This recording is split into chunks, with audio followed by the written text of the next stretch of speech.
যে কথা বলবে ওর বিরুদ্ধে আমরা আমার জন্য সদা প্রস্তুত থাকতে হবে। এখন আমি কাউকে কিছু দিলে এটা কার জন্য দিতে হবে? আল্লাহর জন্য। কিছু করলে আল্লাহর জন্য করব, কিছু দেওয়া থেকে বিরত থাকলে সেটাও কার জন্য করব? এখন কাউকে ভালোবাসা কার জন্য বাসবো? এখন বলেন বিশ্ব নবীকে ভালোবাসি কার জন্য? আল্লাহর জন্য। আল্লাহর জন্য। কোরআনকে ভালোবাসি কার জন্য?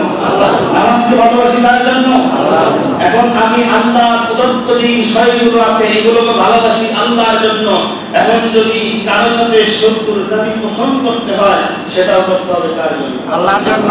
হযরত আলী রাদিয়াল্লাহু তাআলা আনহুর সামনে একদিন এক লোক, এক বেদুইন আল্লাহ নবীর সঙ্গে গোস্তাকি করে আল্লাহ রাসূলকে নিয়ে কটূক্তি করে একটা কথা বলছে।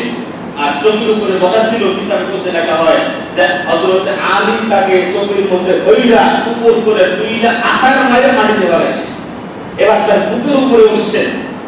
এখন এই বেদুইন তাকে চিন্তা করে যে আমার তো বাঁচা সম্ভব নয়। তখন কি করছে?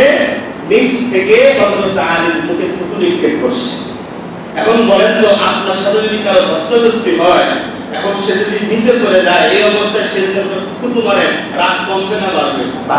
বলেন না, কমবে না বাড়বে? রাগ তো আরো বাড়ছে। হযরত আলী রাদিয়াল্লাহু তাআলা ওকে ছেড়ে দিয়েছে।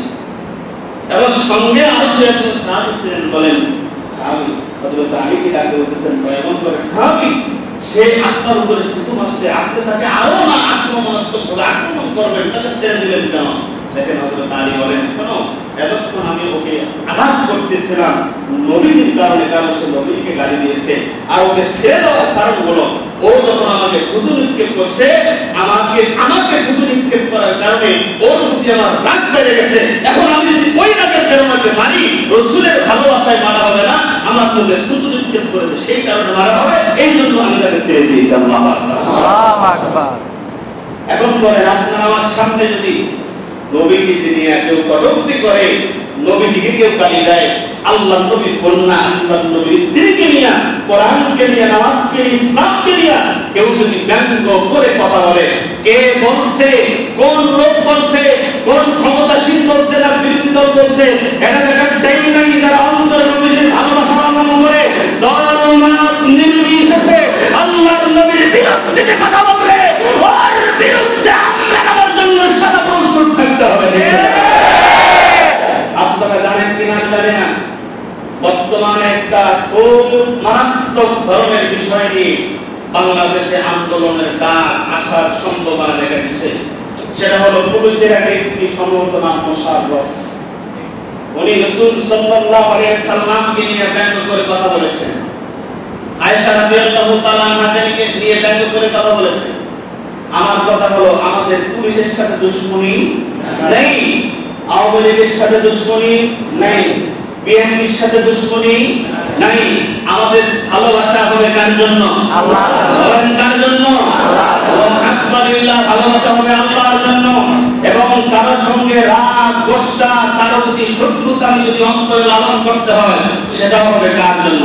আল্লাহ। এটা মনে রাখতে হবে যে কোন দল করেন, দল আপনার আগে নয়, আপনার ঈমান, আমল, আপনার ইসলাম সবার আগে। ঠিক আছে?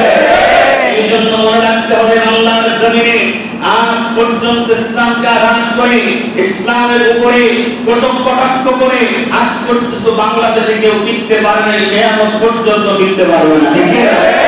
বাংলাদেশে যদি বসবাস করতে হয়, বাংলাদেশের মুসলমানদের অন্তরে যদি থাকতে হয়, আল্লাহর কোরআনের পক্ষে, রাসূলের পক্ষে, ইসলামের পক্ষে কথা বলেই থাকতে হবে। তাদের বিপক্ষে যারা অবস্থান নিয়েছে, আল্লাহর রাসূলকে যারা গালিগালাজ করেছে, কোরআনকে নিয়ে যারা কটাক্ষ করে বাংলার জমিনে কথা বলেছে, ইতিহাস তালাশ করে দেখো, বাংলার জমিনে বাংলা মুসলমান তাদের অন্তর থেকে নিক্ষেপ করে রাজনীতি নিক্ষেপ করেছে। মুসলমান যদি কখনো যা কাজের উপর মহল থেকে যে কোনো সময় ইসলাম হেফাজতের জন্য, আল্লাহর কোরআনের সম্মান রক্ষার জন্য মুসলমান হিসাবে সবার আগে সর্বপ্রথম লাইনে দাঁড়ানোর জন্য আমি আল্লাহকে প্রস্তুত। আপনারা আছেন কিনা? আল্লাহ আমাদের সবাইকে ইসলামের জন্য কবুল আর মঞ্জুর করেন, বলে বলেন আমিন। ইসলাম ইসলামের পথে থাকা, ইসলাম মেনে চলা, আল্লাহর ভালোবাসা অন্তরে, নবীর ভালোবাসা অন্তরে লালন করা তৌফিক দান করেন। জোরে বলেন আমিন। ওয়া আখির দাওয়ানা